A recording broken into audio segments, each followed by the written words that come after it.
ఓం నమో రంగనాథాయ నమః. సమస్తమైన అకాల మృత్యుదోషాలన్నీ కూడా ఈ స్తుతి విన్న వారికి తొలగిపోతాయి. నృసింహ పురాణంలో 7వ అధ్యాయంలో మార్కండేయ మహాముని నరసింహస్వామి వారి గురించి ఒక అద్భుతమైన స్తుతిని చేస్తారు. ఈయన్నే నరసింహ మృత్యుంజయ స్తోత్రము అని అంటారు. అంతటి మహిమాన్వితమైన స్తోత్రము మీకోసం భక్తి శ్రద్ధలతో వినండి. ఓం నమో నారసింహాయ నమః. మార్కండేయ ఉవాచ నారాయణం సహస్రాక్షం పద్మనాభం పురాతనం ప్రణతోస్మి హృషీకేశం కిం మే మృత్యుః కరిష్యతి. గోవిందం పుండరీకాక్షం అనంతం అజమవ్యయం కేశవం చ ప్రపన్నోస్మి కిం మే మృత్యుః కరిష్యతి. వాసుదేవం జగద్యోనిం భానువర్ణమతీంద్రియం దామోదరం ప్రపన్నోస్మి కిం మే మృత్యుః కరిష్యతి. శంఖచక్రధరం దేవం చన్నరూపిణమవ్యయం అధోక్షజం ప్రపన్నోస్మి కిం మే మృత్యుః కరిష్యతి. వారాహం వామనం విష్ణుం నరసింహం జనార్దనం మాధవం చ ప్రపన్నోస్మి కిం మే మృత్యుః కరిష్యతి.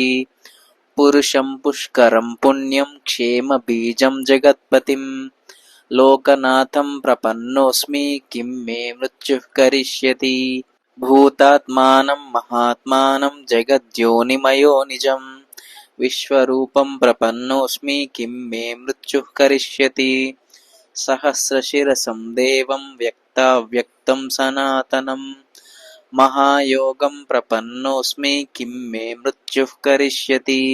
ఇత్యుదీరితమాకర్ణ్య స్తోత్రం తస్య మహాత్మనః అపయాతస్తతో మృత్యుర్విష్ణుదూతైశ్చ పీడితః. ఇతి తేన జితో మృత్యుర్మార్కండేయేన ధీమతా ప్రసన్నే పుండరీకాక్షే నృసింహే నాస్తి దుర్లభం. మృత్యుంజయమిదం పుణ్యం మృత్యుప్రశమనం శుభం. మార్కండేయ హితార్థాయ స్వయం విష్ణురువాచః య ఇదం పఠతే భక్త్యా త్రికాలం నియతః శుచిః నాకాలే తస్య మృత్యుః స్యాన్నరస్యాచ్యుతచేతసః.